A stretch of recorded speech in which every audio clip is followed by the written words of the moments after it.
Welcome to Option Trades today. I'm Tony the Bat Batiste, and I have not one, well, I've got one trade idea we're going to do two ways on this September 28th, 2023. But first, let's see what the market's doing. Even the S&P's up 17 handles, just about at their highs. We've had a big range today. Market, big range of 30 handles right there right now, 43.31 to 43.01. And you can see here over the last couple of days, the market has been selling off nicely.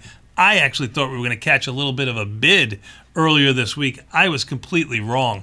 NASDAQ up 69. Russell, leader of the group, up 12. They're all up around the same. I guess you could say the Dow up $86 is the weakest of the group. But you know what is real weak? Volatility. Volatility down 53 cents today off of its highs of around 1930. Hopefully you were watching the show on Monday when we saw volatility trading around 1925, and I talked about selling volatility, and that was my favorite trade of the day. Well, we got that right for sure.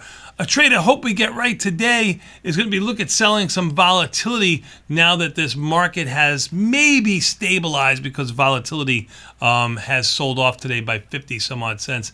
I love to look at the IVX 5-day change and go through these stocks, ones that don't have earnings. Something that I came across today and something that Tom's been trading a lot is Target, TGT. Let's see where it ranks over here. It's up around 4% over the last 5 days. Well, volatility actually just came in ever so slightly just now, because when I made this trade, it was up around 4%.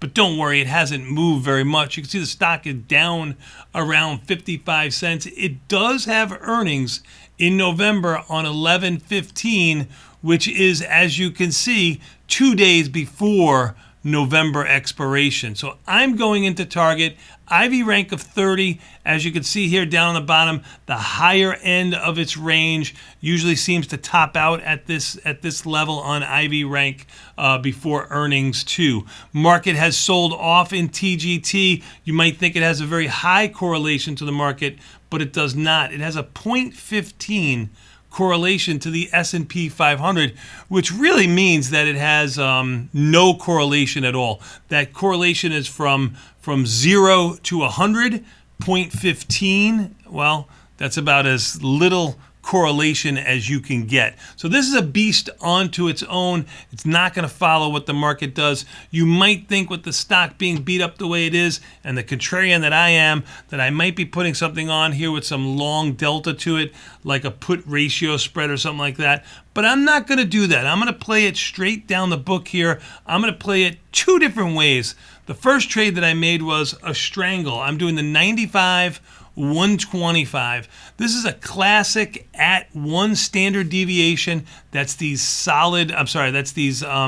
dotted lines here. You can see the green bar in the middle, which is our break even, or where our win area here. Our break even's down at the bottom, down by this little dotted line, which is one standard deviation. What is one standard deviation? That's the expected move in this stock. You can see the expected move in parentheses here is $10, with the stock approximately at 110. We are below the expected move and at one standard deviation on both sides. I was able to get $2.84 for this.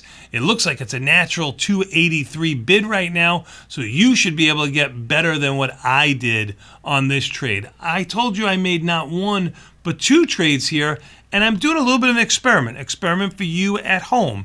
Now, somebody who's looking to sell a little bit more premium might look to move these strikes in a little bit. So I also sold the 100, 120, which is right at our research, around that 20 to 25-ish delta option that we feel is optimal.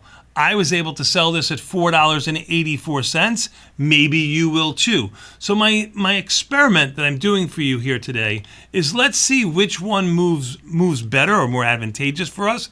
The one that's at one standard deviation, further out of the money, collecting less credit, using a buying power of around $1,100 with a 72% pop, or the one that I went a little bit closer on, they're both delta neutral. You'll notice that the delta on this is under 1. The delta on the other one was just under 1 also. This one has a pop of 63%. I'm closer to the money. You can see the green lines are further away from that 1 standard deviation, that expected move that we talk about all the time. And I'm using about $1,200, a little bit more, $1,259 in buying power for $484. That's my max profit. What's my profit target on all of these? Well, I mean, in a perfect world, my profit target on this particular target trade might be 50% of the credit received, $2.40 some odd cents. And on the 125.95, my credit is $284. That's what I got. I might be looking at $1.20. You know what? On both of these trades, especially if it happens in a week to 2 weeks, I'll probably be looking to make that buck on that $1,000-ish worth of risk that I have on.